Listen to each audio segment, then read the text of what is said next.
Bueno, buenas tardes a todos y a todas. Os damos la bienvenida desde la Asociación Gitana por el Futuro de Guipúzcoa y hoy pues, dan comienzo las quintas jornadas que desde el Programa de Difusión de la Cultura e Historia Gitana llevamos a cabo desde la asociación. Este año las jornadas de difusión abordan el tema de educación, o más correctamente, sistema educativo. La idea de tratar este tema surge porque desde la asociación llevamos observando durante nuestra trayectoria que este es uno de los grandes problemas del pueblo gitano actualmente en Guipúzcoa. A pesar de que no contamos con cifras sobre esta cuestión, podemos afirmar que la situación actual del alumnado general y del gitano en particular no llega a los niveles de éxito educativo deseable dentro de un sistema educativo que, al menos en teoría, parte de la igualdad de oportunidades.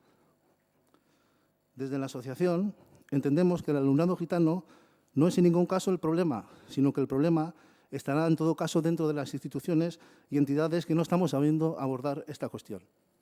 Un momento, si se me queda la boca seca.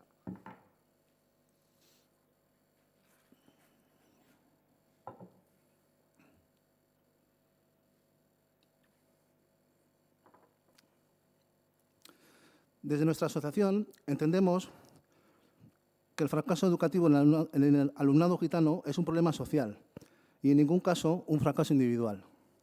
Por ello entendemos que habrá que abordar esta cuestión no como un problema aislado, donde se apunte a responsabilidades personales o familiares, sino abordar la incidencia en la cuestión del fracaso escolar, de la discriminación y el racismo que vive el pueblo gitano en la historia.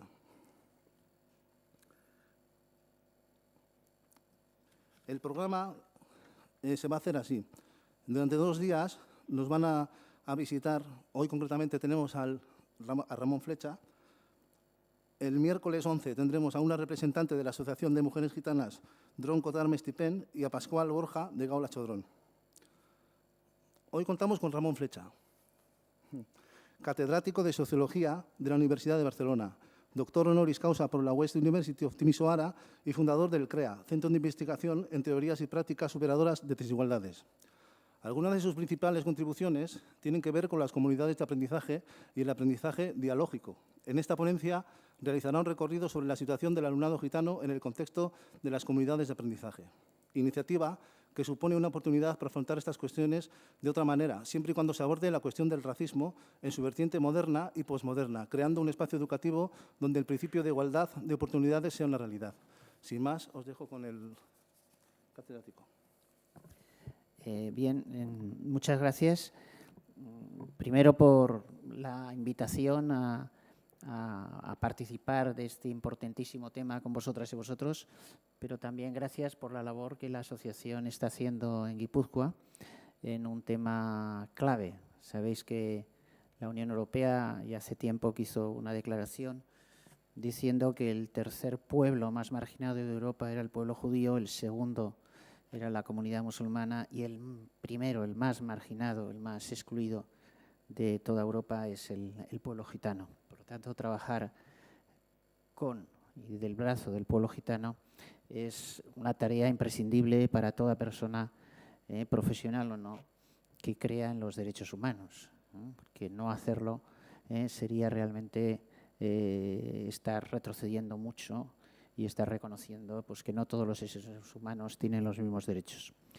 Bien, me han pedido que dedique 1 hora de exposición al tema de alumnado gitano y comunidades de aprendizaje y que luego abramos un debate porque la sala está reservada hasta las 8:30, aunque en teoría la duración es a las 8. Pero también podéis, en la hora de exposición, podéis iniciar el debate si queréis, hacer preguntas, críticas, vuestras opiniones, vuestras experiencias, lo que queráis. No hace falta necesariamente que esperéis hasta el final. Yo sí que tengo preparado un guión que dura exactamente 1 hora, exactamente 60 minutos. Y bueno, ese guión tiene una parte más teórica, que es el concepto de actuaciones educativas de éxito, y luego tiene una parte más práctica, que son 4 tipos de actuaciones educativas que están consiguiendo el éxito con el alumnado gitano. Es decir, no son propuestas, como veréis, que hago porque creo que así se conseguiría el éxito, no. son las actuaciones que están haciendo quienes están consiguiendo éxito con el alumnado gitano, y hablaremos también del concepto de éxito en el primer apartado. Bien,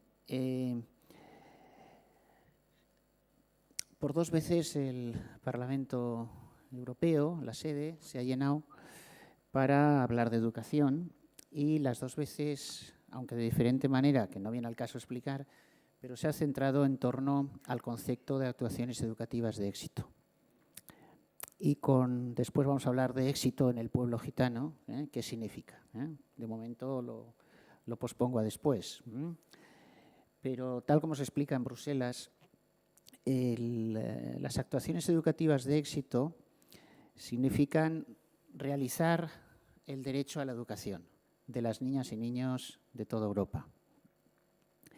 Si un hijo nuestro, una hija, tiene un problema de salud, que tenga derecho a la salud significa 2 cosas, tal como se dijo en Bruselas en el 2009. Primero, asistencia.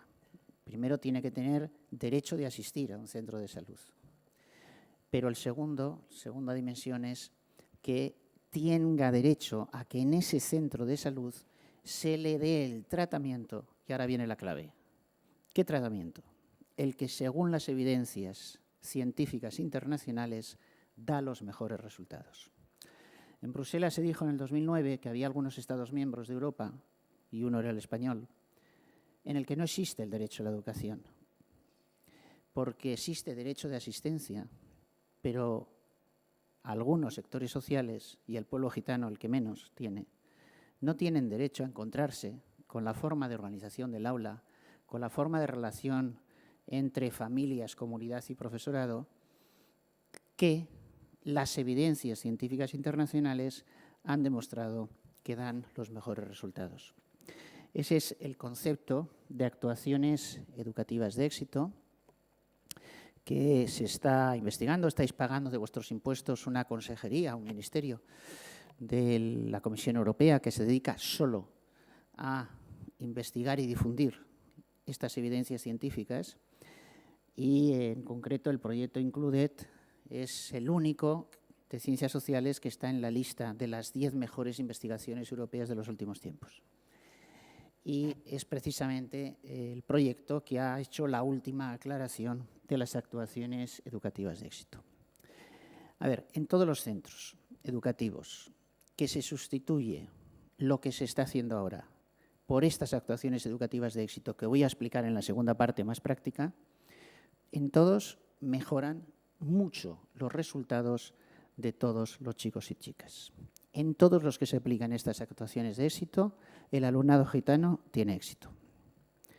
Y en todos los que no se aplican estas actuaciones de éxito, el alumnado gitano no tiene éxito. Supongo que eso va a ser tema de debate posteriormente, pero una afirmación es, si queréis, así de rotunda, porque así lo dan las investigaciones científicas internacionales, como vamos a ir viendo. El abandono escolar prematuro desaparece cuando se aplican las actuaciones educativas de éxito. Y cuando no se aplican las actuaciones educativas de éxito, no desaparecen. Os voy poniendo datos de algunas escuelas, pero puedo poner de más. Por supuesto, en los 2 encuentros que ha habido en el Parlamento Europeo, la unanimidad de todos los grupos parlamentarios ha sido total. No hay ninguna, 0 diferencias políticas o ideológicas en este asunto. Igual que los grupos parlamentarios europeos no debaten y no se pelean por si hay que operar los ojos a mano o a láser. Debaten si eso se hace como cobertura universal para todo el mundo o no, gratuitamente o no, servicios públicos o privados, pero no el tratamiento. Por eso tampoco debaten si es mejor organizar el aula en agrupaciones flexibles por ritmo o con adaptaciones curriculares fuera del aula, o si es mejor organizarla en grupos interactivos. Está muy claro, en grupos interactivos, que lo voy a explicar después. O sea, no hay ninguna diferencia política o ideológica. Todo lo que voy a decir durante esta hora o después en el debate, todo está previamente publicado, o sea, investigado, publicado y avalado por la comunidad científica internacional. Todo lo que voy a decir está publicado por las mejores revistas científicas de educación del mundo. La de Harvard, primera universidad del mundo, la de Cambridge, etc. Mi contrato con la Unión Europea no me permite decir en público algo que no esté previamente avalado por la comunidad científica internacional, o confundir mis opiniones o mis apreciaciones con las evidencias científicas. Si estuviéramos en una charla de salud, diríais, hombre, eso es evidente, ¿no? ¿Por qué en educación no? ¿Por qué entre nosotros y nosotras en educación no ocurre lo mismo? Que las y los ponentes dicen lo que piensan el día anterior en el avión. Porque no se les exige, y les exigís que digan dónde está publicado y dónde está avalado esa propuesta que nos hacen. ¿Es menos importante la educación? ¿Realmente la educación no importa? O si es importante, tenemos que asegurar que dé éxito.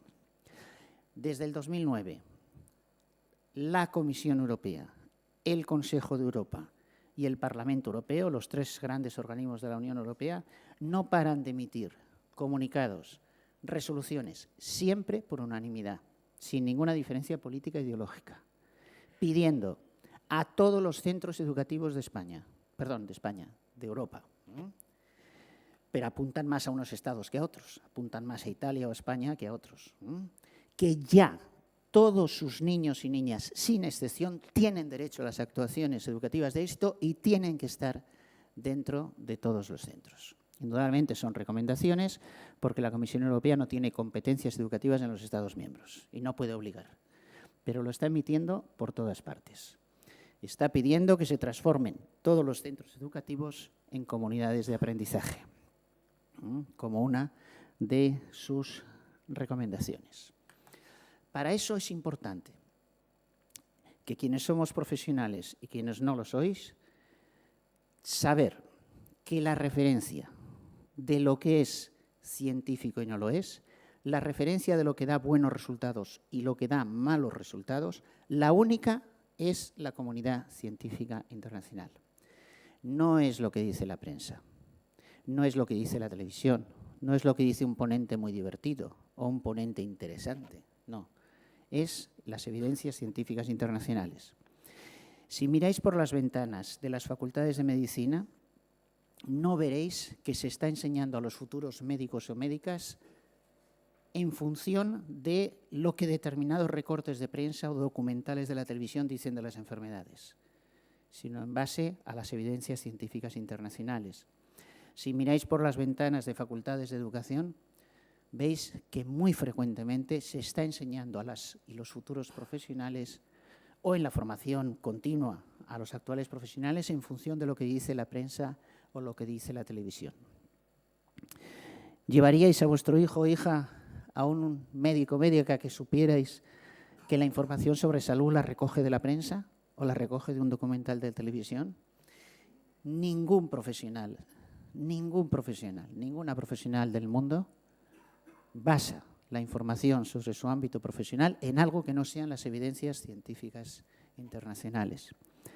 Yo cuando voy a hacer charlas así por el Estado español de educación, ya hace 2 o 3 años me empezaron a salir con que en Corea saben más matemáticas, pero se suicidan. Ya está, la primera vez que me lo dijeron dije, ya había debido haber algún documental en la televisión, efectivamente. Hace 3 o 4 meses o 6, no lo sé, todo el mundo empezaba, es que la educación en Finlandia, y se ve que hay un documental, Salvados o no sé qué, que había hablado sobre Finlandia. Por favor, que somos el hazmerreír de Europa, que no, que la televisión no tiene como función transmitir el conocimiento profesional o científico. Nada de lo que salió en Salvados tiene nada que ver con la educación en Finlandia. Y eso de que se suicidan en Corea, en China, que ahora la han vuelto a sacar, por favor, que no es verdad, que es totalmente falso y en búsqueda de audiencia. Esa no es la fuente de información. Y hasta que no utilicemos la fuente de información científica, los niños y niñas gitanos y gitanas seguirán fracasando y seguirán abandonando. Por eso, la Unión Europea se ha propuesto que en todos los centros educativos de la Unión Europea se sustituyan las ocurrencias en que se basan gran parte de actuaciones con las evidencias, con las actuaciones educativas de éxito. Vamos a empezar a poner ejemplos de ocurrencias. Quienes sois jóvenes, a lo mejor no lo sabéis, pero los que tenéis una cierta edad sí, en los años 80 en España se estaba en la misma escuela hasta los 14 años, en algo que se llamaba EGB. Y vino un ocurrente, y se le ocurrió que era mejor que estuvieran solo hasta los 12 y que había que hacer un invento español que se ha llamado la ESO. Hoy en día todo el mundo reconoce, incluso quienes lo hicieron, que fue un gran error. ¿Quiénes protestaron? Dos. Uno, la comunidad científica internacional. Las revistas científicas internacionales dijeron, ¡qué barbaridad! Si es lo contrario, hay que estar en el mismo centro el máximo número de años. ¿Quién protestó también? El pueblo gitano. El pueblo gitano en los años 80 dijo, si hacéis eso, niños y niñas, que si les dejáis estar hasta los 14 años en la misma escuela, estarán en la escuela, y si les dejáis hasta los 16, estarán hasta los 16. Si solo les dejáis estar hasta los 12, se perderán por el camino. Pero los ocurrentes son así. No hicieron caso al pueblo gitano. Ellos no entienden. Somos los profesionales. Y tampoco hicieron caso a la comunidad científica internacional porque no tienen ninguna conexión con la comunidad científica internacional. Eso generó, en fin, gastos de recursos, etcétera. Es aquello de los gastos de fracaso. Hay veces que cuanto más se gasta, más fracaso se provoca. Y en este caso es un caso rotundo. En Estados Unidos, y es bien conocido, por eso pongo el ejemplo de Estados Unidos, hasta los años 50, a la población negra se la tenía segregada en espacios diferentes a los blancos. Y vinieron todos los movimientos de Rosa Parks, de Martin Luther King, y se dijo, no, no, no, no. Los negros tenemos que ir a las mismas piscinas, en los mismos autobuses, y aquí vino la clave, y en las mismas escuelas que los blancos, porque todos y todas nacemos con la misma sangre y tenemos el mismo derecho a las piscinas, a los autobuses y el mismo derecho a la misma educación. No se trata de que nos deis igualdad de oportunidades, nos tenéis que dar igualdad de resultados. Tiene que haber tantos negros que vayan a la universidad como blancos. Tiene que haber igualdad de resultados, ¿no? Y entonces, aunque hubo corrientes de intentar frenarse eso, eso ha avanzado y están en los mismos espacios. No del todo, pero desde luego mucho más que los gitanos en el Estado español. Surgieron reacciones. Por ejemplo, hubo una reacción de un tal Ausubel que hizo una concepción que se llamó concepción constructivista de aprendizaje significativo, que nunca se ha enseñado en ninguna universidad de prestigio del mundo. Nunca se ha considerado científica. Fue una reacción racista de un sector blanco que dijo que van a venir a nuestras escuelas. ¿Cómo hacemos para que dentro de la escuela, que no les podemos quitar de la escuela, estén en espacios distintos a los nuestros? Y esta Ausubel, sin ningún valor científico, nunca reconocido, nunca, se inventó lo de que cada niño o niña tenía un concepto previo y que había que adaptar el aprendizaje al concepto previo de ese niño. Por supuesto, también dijo que los negros normalmente tienen unos conceptos diferentes a los blancos. Y se extendió entre los sectores que no querían aceptar esa igualdad de resultados de los negros, pero duró poco, desgraciadamente. En el Estado español, en los años 80, se adoptó esa misma concepción, la concepción constructivista de aprendizaje significativo, que no es que antes tuviera validez científica y ahora viene una cosa nueva, no, nunca se ha considerado científica, nunca se ha enseñado en Cambridge, ni en Harvard, ni en Wisconsin, se ha enseñado aquí. Y con esa disculpa ha servido para que incluso si entran gitanos en un centro, que se les conozcan adaptaciones curriculares, a veces incluso fuera del aula, como se hacía con los negros en los años 50 en Estados Unidos. La Unión Europea rechaza radicalmente esa postura. Pongo Wisconsin porque, aunque Harvard sea la primera universidad del mundo, la primera en psicología de la educación, y en currículum y en estas cosas es Wisconsin, una universidad pública.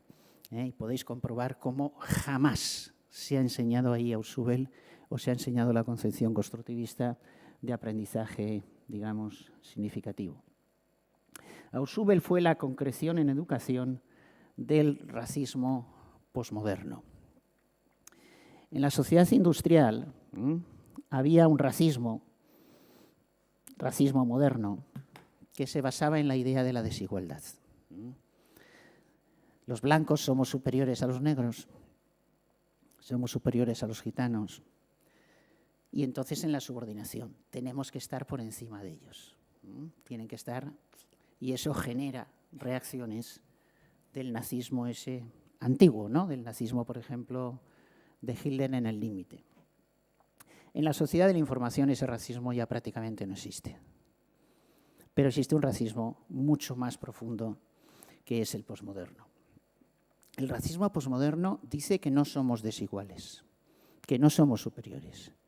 Dice que somos diferentes, diversos, y que entonces tenemos que adaptarnos a esa diversidad.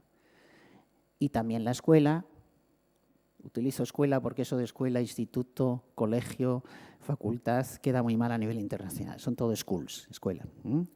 La escuela tiene que adaptarse a esa diversidad, a esa diferencia. Y entonces marca mucho el territorio. Este espacio es para nosotros, no porque seamos superiores, porque somos distintos. Este espacio es para vosotros, porque sois distintos. Y os queremos tratar tan bien que os damos un espacio distinto. Y eso ha atravesado completamente el sistema educativo vasco y el sistema educativo del Estado español.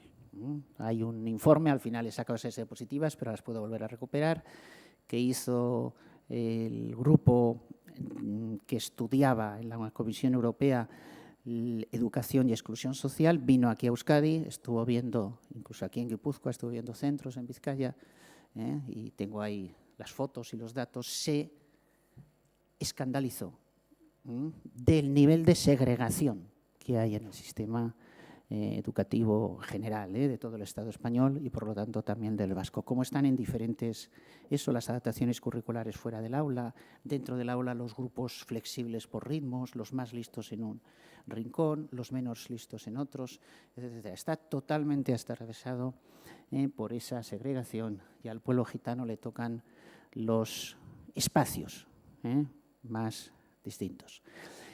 Tanto es así que en el Estado español se ha cuestionado lo que la Unión Europea considera éxito y considera derecho a la educación. Y ahora preciso. En estos momentos, para la Unión Europea, la definición de éxito en educación y de derecho a la educación es la educación secundaria completa, la de los 18 años. Es decir, considera que todos los chicos y chicas tienen derecho, sin ninguna distinción de grupo cultural, de nada, tienen derecho a acabar la secundaria.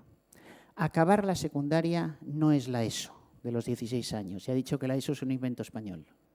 Es la completa. En el caso español, la Unión Europea acepta bachillerato y formación profesional de grado medio. Tener éxito es que el 100% del alumnado tenga la secundaria completa. Se ha propuesto el objetivo para el 2020 a los países que como mínimo sea el 10%, o sea, como máximo el 10% que no lleguen, pero no porque se considere positivo. Es decir, una persona tiene derecho a la educación si puede acabar la secundaria completa.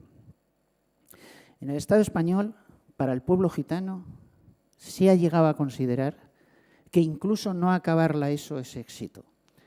Hay cantidad de centros educativos donde vas, y hay investigaciones europeas, y puedo dar datos, y te dicen que están satisfechos con el rendimiento que están teniendo. Y ningún niño ni niña gitana acaba la secundaria. ¿Qué quiere decir que estamos satisfechos con eso? Para la Unión Europea eso es inadmisible. Inadmisible. Es como en los años 50 en Estados Unidos con los negros. Ah, no. Cuando decimos que está bien, es porque, fíjate, completan hasta los 14 años. Y la pregunta que hacía el director de investigación del Centro de Investigación Educativa de Stanford frecuentemente en aquella época era: ¿y tus hijos? ¿Tus hijos también están hasta los 14 años? ¿Por qué nuestros hijos o hijas tienen derecho a algo que no tienen derecho los hijos e hijas del pueblo gitano? O sea, se ha retrocedido tanto en el Estado español respecto del concepto de éxito del pueblo gitano que a veces con que acaben la primaria sabiendo leer y escribir ya nos sentimos satisfechos o satisfechas. Claro, eso es un planteamiento totalmente inadmisible desde los derechos humanos, desde la comunidad científica internacional, desde todas las recomendaciones y resoluciones de la Unión Europea. Lo malo del racismo posmoderno es que es un racismo como invisible. No, si yo considero que los gitanos son iguales que nosotros, no somos superiores, pero son diferentes. Incluso ha habido algún investigador en España que con dinero español de investigación ha publicado un libro de escolarización de niños gitanos diciendo que a los niños no les gusta ir a la escuela. Y entonces les protejo, ¿me entiendes?, de esa escuela paya, ¿no? Claro, o sea, todo se legitima. No es ese el planteamiento. O sea, el planteamiento es que si queremos superar el racismo, hay que superar el racismo posmoderno. El moderno, por supuesto, pero el posmoderno. Y para eso necesitamos, repito, no igualdad de oportunidades, sino igualdad de resultados. No, si yo ya les doy la misma oportunidad, pero es que ellos no quieren estudiar tanto. ¿Tienes igualdad de resultados? Pues eso hay que cambiarlo. Lo que voy a decir, las actuaciones de éxito, son para conseguir la igualdad de resultados. Si se hacen las actuaciones de éxito, se tiene igualdad de resultados. Si no se hacen actuaciones de éxito, no se tienen igualdad de resultados. Voy a leer algunas de esas recomendaciones que he puesto antes en pequeño, que solo he puesto la de... Fijaros esta, por ejemplo. Todas las soluciones, tanto si son temporales como si son permanentes, basadas en la segregación, tienen que ser rechazadas. No, es que yo le saco del aula para que así acelere, ¿no?, y luego ya le reintegraré. No, lo dice claramente. Ni permanentes ni temporales. No se puede. No se puede, salvo en determinadas circunstancias acordadas con las familias, etcétera, etcétera, ¿no? Bueno, esta es lo de transformando las escuelas en comunidades de aprendizaje, dicho por el Consejo de Europa, esto por la Comisión Europea. Vamos con otra. Hay que otorgar prioridad a los proyectos de inclusión que fomenten el éxito educativo. Éxito educativo, repito, quiere decir como mínimo la secundaria para todos y todas. Si no, no hay éxito educativo. Y propicien la participación de las familias gitanas. Aquí hay dos objetivos muy claros. Tenemos que conseguir el éxito. Sin las familias gitanas no podemos conseguir el éxito. Si no abrimos el centro a las familias gitanas, es imposible conseguir el éxito. El profesorado solo no podemos. No sabemos y no podemos. Por lo tanto, si no nos relacionamos directamente con la población gitana, es seguro que vamos a seguir fracasando, como estamos fracasando en la mayoría de centros con el pueblo gitano. Vamos con las actuaciones de éxito. ¿Cuáles son las actuaciones, perdonad que lo repita una tercera vez, que si se hacen se logra el éxito con el pueblo gitano y si no se hacen, de ninguna otra forma se logra el éxito con el pueblo gitano? Vamos con la primera, grupos interactivos. ¿Qué son los grupos interactivos? Es la forma de organización del aula que, con mucha diferencia sobre cualquier otra de las que existen en el mundo, logra las mayores mejoras de resultados en tres cosas. Primera, en aprendizaje instrumental en cualquier materia, sea matemáticas o sea música. 2, en valores. 3, en emociones y en algo más importante que las emociones, que son los sentimientos. No hay ninguna otra forma de la organización del aula, de ningún centro de Guipúzcoa ni de California, que se pueda ni acercar a los resultados que se consiguen organizando el aula en grupos interactivos. Por eso, grupos interactivos es la actuación educativa de éxito en el aula. Cuando salga otra que dé mejores resultados que grupos interactivos, se tachará grupos interactivos y se pondrá la nueva. ¿En qué consiste? En que el profesor o profesora reconoce que solo o sola no puede conseguir el éxito de todos los niños y niñas. Y por lo tanto, se deja ayudar. Se deja ayudar por otras personas, que pueden ser familiares de los chicos y chicas, que pueden ser voluntariado universitario, que puede ser profesorado jubilado, que puede ser cualquier vecino o vecina, profesionales de otros campos, de la educación social, del trabajo social, ingenieros retirados, quien sea. Se deja ayudar por otras personas. Entonces, si tiene 28 niños en clase y niñas, divide a los 28 en 4 grupos de 7, con solo una condición, que no estén organizados por niveles de competencia. Nunca los que más inglés saben en un rincón, los que menos inglés saben en otro rincón, sino mezclados y mezcladas, los diferentes niveles y, por lo tanto, las diferentes culturas, las diferentes procedencias, etcétera, grupos heterogéneos. Y, por supuesto, no sacando a nadie del aula, que es quitarle el derecho a la educación. A una persona que se le saca del aula se le está quitando el derecho a la educación. Y en cada uno de esos 4 grupos pone a una de las 4 personas que le han venido a ayudar. Y esta persona, con ese grupo, solo tiene una función, que es dinamizar el aprendizaje de igual a igual. No hace falta que conozca, ni que tenga ese nivel, ni que sepa los contenidos que se están tratando, porque solo tiene que hacer que los chicos y chicas se enseñen entre ellos y entre ellas. No se ha inventado todavía en el mundo una forma de desarrollar tanto la inteligencia académica, los valores y las emociones y los sentimientos, como organizar el aula en grupos interactivos. Vamos a ver los 3 ámbitos de resultados. Primero, inteligencia académica. ¿Por qué se desarrolla la inteligencia académica en todas las materias? Porque quienes estamos aquí sabemos que cuanto mejor se entiende algo, no es cuando te lo explican, sino que es cuando lo tienes que explicar. Si yo os digo ahora, ¿sabéis lo que son los grupos interactivos, no? Seguramente me diríais que sí. Digo, explícamelo, espera que me lo piense. Es entonces cuando realmente desarrollamos más nuestra inteligencia. Y ahí están continuamente enseñándose. Segundo, en valores. ¿Por qué? Porque, ya sé que diré ya me lo han criticado a veces en algunas charlas, que eso lo sabemos todos, ya lo sé, pero lo voy a decir, ya sé que lo sabéis. Los niños y niñas no aprenden lo que les decimos, aprenden lo que hacemos. Y ahí están enseñando y están aprendiendo la lengua, la historia, la química, solidariamente. Y por lo tanto, sin necesidad de hablar de valores, se está educando en valores. En el día a día. Una escuela que educa en valores no es una escuela que habla todo el día de valores, no es una escuela que tiene programas de educación, no, es una escuela que reorganiza toda su actividad, incluyendo el funcionamiento diario del aula de acuerdo con los valores en los que quiere educar.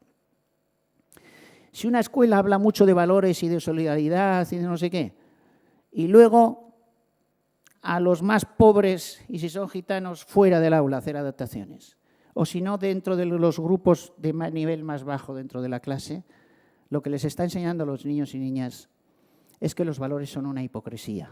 Es algo de lo que se habla, pero a la hora de la verdad no se hace.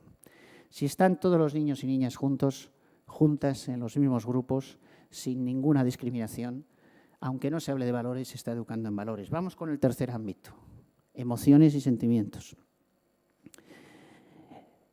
Las emociones no se desarrollan con programas de educación emocional y clases de educación emocional, sino reorganizando todo el centro de acuerdo con las emociones y sentimientos en que queremos educar.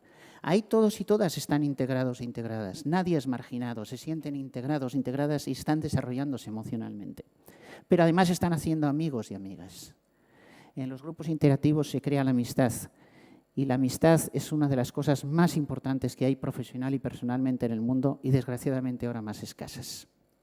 Pero están haciendo amigos y amigas de diferentes culturas, de diferentes procedencias, desde pequeños y pequeñas. No hay ninguna otra forma de organización del aula. Cualquier aula de Guipúzcoa que se organice en grupos interactivos tendrá mejores resultados en todo eso que actualmente. Antes lo he dicho, todo lo que digo está publicado. En este mismo año podéis entrar, Cambridge Journal of Education, de este mismo año, el primer número de este año, y veréis el poder de los grupos interactivos. Allí explicado, demostrado. Es decir, cuando algún periodista me pregunta a mí cuál es la causa del fracaso escolar, espera que le diga todo lo que se dice en España. Que si la clase social, que si la falta de recursos, que si el nivel socioeconómico, que si no sé qué, que no sé cuántos. Falso, no es verdad. Solo hay una, que no se aplican las actuaciones de éxito. Cuando se encuentra la vacuna para una enfermedad, la única causa de su existencia es que no se da la vacuna a todos los chicos y chicas. Las soluciones están comprobadas, difundidas, en Internet gratis, en las publicaciones de la comunidad científica, etcétera, etcétera. Ahora, si cogemos de referencia lo que dice educación, pues la prensa, cualquier ocurrente por ahí, pues entonces claro que no hay, digamos, solución. Las actuaciones de éxito no son buenas prácticas, no son prácticas de éxito, las mejores prácticas no son las best practices, es otra cosa. No me da tiempo demasiado a desarrollarlo, pero las actuaciones de éxito, antes de considerarse una actuación como de éxito, tiene que haber demostrado que da mejores resultados que cualquier otra en cualquier contexto. No son actuaciones para admirar qué bien que se hacen allí, sino que si lo hago en mi propio contexto, también da los mejores resultados. Bueno, tengo ahí una sesión de grupos interactivos, cómo se organiza, por si hay mucho profesorado y luego quiere saber cómo se hace en concreto la didáctica, pero de momento me la salto. Desde luego son mucho mejores los resultados que se logran con grupos interactivos que los que se logran con grupos cooperativos. No hay color. Una diferencia total. Los grupos cooperativos son muy positivos, eran en los años 70 muy positivos, tal como se investigaron en Stanford, pero ahora han sido superados por otros debido al cambio, digamos, social actual. Los grupos cooperativos no garantizan el éxito de gran parte del pueblo gitano, los grupos interactivos sí que lo garantizan. Bien, vamos con la segunda actuación de éxito. La segunda actuación de éxito es formación de familiares.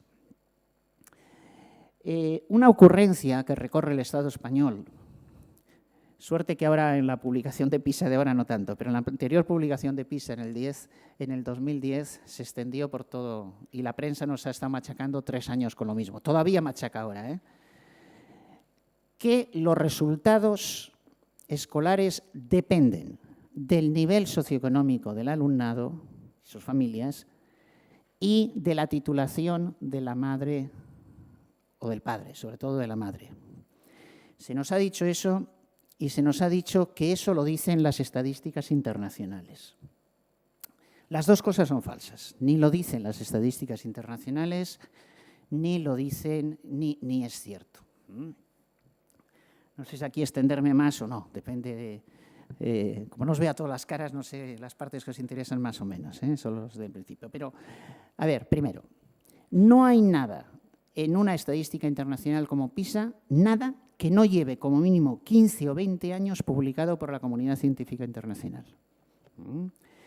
Solo aprenden algo nuevo leyendo PISA los que no leen las revistas educativas de Harvard, de Cambridge, etcétera, etcétera. Si no, ya hace 20 años que lo sabrían. Vamos más concretamente al tema. Lo que dice la comunidad científica y años después las estadísticas internacionales lo extienden a muestras más amplias, es que cada vez más en la sociedad actual de la información, el éxito de los chicos y chicas en el aprendizaje depende de las prácticas formativas y socioculturales que tienen los familiares. No de la titulación, sino de las prácticas que tienen. No del número de libros que tienen en casa, como yo todavía leía hoy en la prensa. No, de las prácticas socioculturales que tienen en casa. Por lo tanto, si queremos tener éxito, tenemos que abrir el centro no solo a la formación de los chicos y chicas, sino también a la formación de las personas que conviven en sus domicilios con los chicos y las chicas que son sus familiares. Si abrimos a la formación de familiares, podemos obtener el éxito de los chicos y de las chicas. Esa afirmación que digo que es ocurrencia es gravísima. Primero, científicamente es un error elemental, que quienes seáis de estadística confunden correlación con relación causal, y ese es el problema. Es un error científico elemental, de los que se explica en primer curso de estadística en muchos sitios. Sino que las consecuencias sociales son tremendas, porque claro, si creemos que los niños y niñas que son de familias pobres y de familias que sus padres y madres no tienen titulaciones, van a fracasar, profecía que fatalmente se cumple. Fracasan. Y decimos, veis, yo ya sabía que iban a fracasar. Y luego nos empezamos a inventar por qué fracasan, porque sus familias son no sé cómo, porque el pueblo gitano no sé qué. Si en cambio sabemos que eso es falso y que lo que tenemos que hacer es abrirnos a grupos interactivos y abrirnos a la formación de las familias, esos niños y niñas que antes fracasaban empiezan a triunfar. Y triunfan lo mismo que si sus padres fueran ricos y tuvieran títulos universitarios. Tengo ahí cifras para demostrarlo. Los centros que creían que el pueblo gitano, como era pobre, no todo el pueblo, sino los gitanos y gitanas que ellos tenían, y además las familias no tenían títulos universitarios, iban a fracasar y fracasaban todos los años, cada vez más. Cuando descubren lo de la comunidad científica y dicen que va, pues empiezan a tener éxito. Los mismos niños, las mismas niñas y con las mismas familias que antes. La formación de familiares no se puede hacer en cualquier actividad, hay que hacerlas en unas determinadas actividades que son las que dan éxito y que ahora pues, no voy a tratar. Pero sí lo quiero relacionar con esto. Mirad, a nivel europeo se definen 5 tipos de participación de las familias y la comunidad dentro de los centros educativos. La primera es, se les informa. La segunda, además, se les consulta. La tercera, además, toman decisiones. La cuarta, algunas de esas decisiones incluso afectan a la evaluación del centro siempre y de las familias y de los niños y niñas a veces. Y la cuarta, la quinta, además de todo lo anterior, participan directamente en los procesos de aprendizaje de los chicos y chicas. Pues el éxito va aumentando según avanzamos en la participación de las familias. Con estas dos es imposible tener éxito. Y esto es lo que predomina en el Estado español. Nadie que haga solo esta participación y que sitúe a las familias gitanas fuera del centro va a conseguir el éxito del pueblo gitano. Va a acabar llamando éxito a que acabe en la primaria, pero eso no es éxito. Para tener el éxito se necesita entrar en este ámbito de participación. En el año 2005, el Parlamento Europeo, como resultado de una investigación científica europea, que también dirigí yo en ese caso, aprobó por unanimidad el reconocimiento del pueblo gitano. Fue un gran hito histórico. Nunca Europa había reconocido la identidad de ningún grupo cultural. Fue un hito histórico. Y el Parlamento Europeo se comprometió por unanimidad a que todas las decisiones que afectaran al pueblo gitano, antes de tomarlas, había que escuchar el consejo de la propia población gitana, del propio pueblo gitano. En septiembre del 2005, como igual que otros Estados miembros, el Parlamento español aprobó por unanimidad también el reconocimiento del pueblo gitano, creó el Consejo Estatal del Pueblo Gitano, etcétera, y se comprometió el Parlamento español a consultar todas las decisiones que afectaran al pueblo gitano, a los propios gitanos y gitanas. La consecuencia de si hacemos caso de esta decisión del Parlamento Europeo, quiere decir que todo lo que hagamos los centros educativos, quienes somos profesionales, que afecte al pueblo gitano, tiene que consultarse al propio pueblo gitano antes de tomar la decisión definitiva sobre lo que se va a realizar. Pero es que además eso es lo que nos da el éxito con el pueblo gitano. Vamos con la siguiente actuación de éxito. Lectura dialógica. Vamos a ver qué es lo que da el éxito o el fracaso en lectura. Lo que da el éxito en lectura es que se haga en más espacios, en más tiempos y con más personas. No depende, y quizá esto sea también motivo de debate, no depende de las opciones metodológicas que tomemos. En el Estado español ha habido mucha guerra metodológica, no solo en lectura, sino en muchas otras cosas. Pero en lectura, por ejemplo, que si se hace la P con la A, mi mamá me mima, o si se hace lectura constructivista partiendo del cuento o partiendo más de realidades más globales del lenguaje. No influye. No se ha encontrado ninguna evidencia científica de que una opción metodológica dé mejores resultados que otra opción metodológica. Sin embargo, sí que todas las evidencias científicas de los 30 y tantos últimos años dicen que con cualquier metodología, eso es lo de menos, para lograr el éxito hay que hacer el aprendizaje de la lectura en más espacios, en más tiempos y con más personas. ¿Qué quiere eso decir? Por ejemplo, en más tiempos. Desde los 0 años. ¿Qué es eso de esperar hasta los 6 años, como ha dicho determinadas y a determinados ocurrentes en el Estado español, para enseñar formalmente la lectura? Mirar, en ese comunicado no lo he puesto porque no he puesto todos, pero en febrero del 2011 la Comisión Europea emitió un comunicado sobre educación infantil, basado en evidencias científicas internacionales, y ahí algunas de las recomendaciones son muy claras. Una, que de 0 a 6 es cuando es más fácil superar desigualdades desde la educación. Y de 0 a 6 es cuando es más barato superar desigualdades en educación. Si perdemos 0,6 para el aprendizaje, también instrumental, cometemos un error tremendo. No es que antes se consideraba que había que empezar hasta los 6, nunca se ha considerado. La comunidad científica nunca ha considerado eso. Ya una célebre pedagoga de hace 100 años, Montessori, quienes seáis de educación lo conoceréis, ya decía que como mínimo a los 4, pero más de los 4 no. Ya sé que ahora han salido los resultados de Asia, pero no porque hayan salido hoy, lo digo en todas las charlas.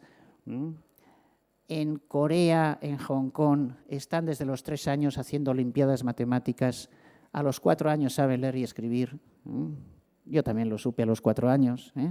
Y sin embargo aquí, muy frecuentemente, están hasta los 6 años haciendo otras actividades. Eso es un error total.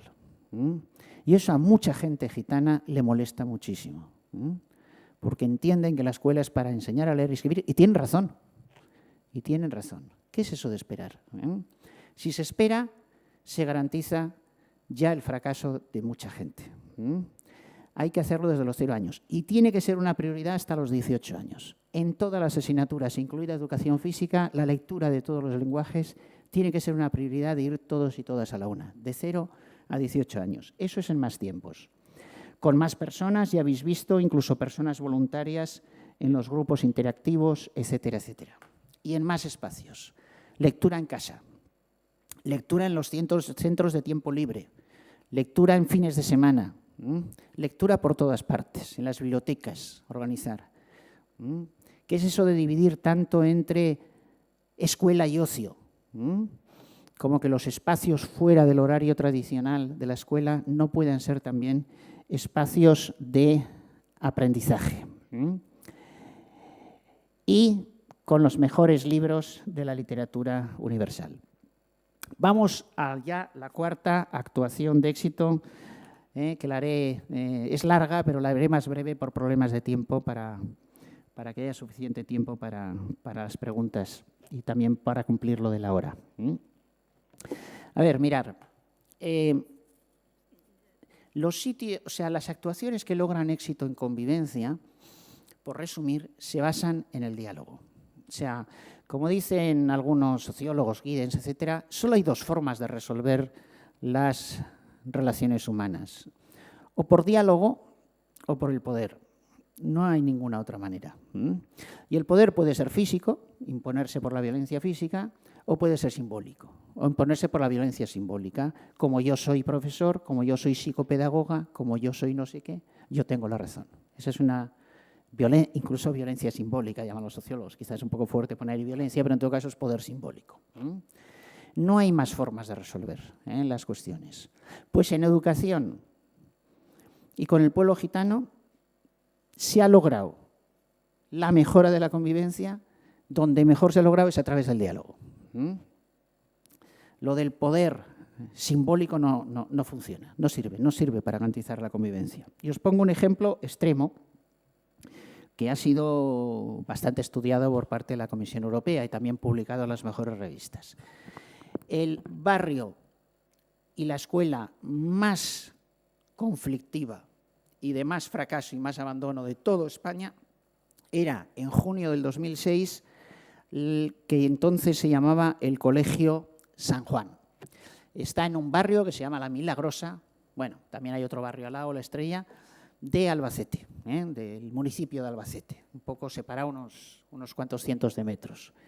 Entonces, ya en junio salió en la prensa española y europea porque el profesorado dijo que sin la policía no podía ir adentro de la escuela.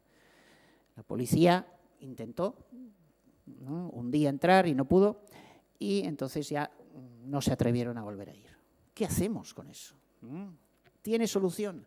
Sí. Todas las situaciones de conflicto y tal que hay en todos los centros educativos del Estado español tienen solución. ¿Se sabe cuál es la solución? Sí. Es cuestión de que se aplique o no se apliquen.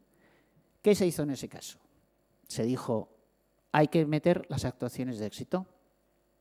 Pero claro, hay centros que son comunidades de aprendizaje y que van poco a poco en la introducción de actuaciones de éxito, entonces mejoran poco a poco. Pero claro, cuando el enfermo está ya muy mal, o lo haces todo a la vez o eso se acaba. En ese caso no se podía ir poco a poco. Había que introducir todas las actuaciones de éxito a la vez, las 3 que os he dicho y otras que no me ha dado tiempo de deciros. Y entonces se le propuso al profesorado que introdujera las actuaciones de éxito. El profesorado estaba hecho polvo, lloraban, tenían bajas constantemente, pero estaban muy convencidos y muy convencidas que ellos y ellas son los que sabían lo que pasaba allí. Y que esto de las actuaciones de éxito eran como teorías que no iban a funcionar porque ellos llevaban, bueno, uno llevaba 17 años en el barrio y sabía que no. ¿Qué hacemos en esa situación? En ese caso, el ayuntamiento, el gobierno, en colaboración con las asociaciones no solo gitanas, las gitanas, pero también algunas que no eran, decidieron sacar a ese profesorado de esa mala situación que estaban pasando. Y decidieron lo que aconseja la comunidad científica desde los años 60, redistribuir al profesorado. Está condenado por la comunidad científica internacional desde los años 60 redistribuir al alumnado. El alumnado nunca es el problema. El problema es que se apliquen las actuaciones de éxito o no. Ese profesorado no quería aplicarlas, no tiene sentido obligarles porque lo van a hacer a desgana, lo están pasando fatal, se negoció con cada profesor o profesora dónde se iba. Incluso se cerró la escuela un día de junio y al día siguiente se abrió otra escuela en el mismo edificio para también cambiar al profesorado funcionario. Resultado, en septiembre todo el profesorado que lo estaba pasando tan mal estaban en escuelas donde estaban mucho mejor. Por lo tanto, fue un gran beneficio para el profesorado. Y se entregó la escuela a otro profesorado. ¿Qué profesorado? Y aquí viene la clave. Si se hubiera elegido un profesorado tradicional, hubiera fracasado. A un profesorado innovador, hubiera fracasado. A un profesorado de derechas, hubiera fracasado. A un profesorado de izquierdas, hubiera fracasado. Es igual. Siempre que se utilice un criterio diferente al científico, siempre se va a fracasar. Entonces se escogió a un profesorado simplemente que estuviera dispuesto a aplicar todas las actuaciones de éxito a la vez. Se hizo eso, empezaron a aplicarlas. Entre otras cosas, no se expulsa nunca a nadie del centro, ni se le saca del aula nunca. Se negocia con cada familia. Incluso, pues en varios casos, uno tengo un vídeo, pero vamos, no me da tiempo a pasar, se dice a la familia, no es un único caso, varios, no podemos con este chico, tiene que haber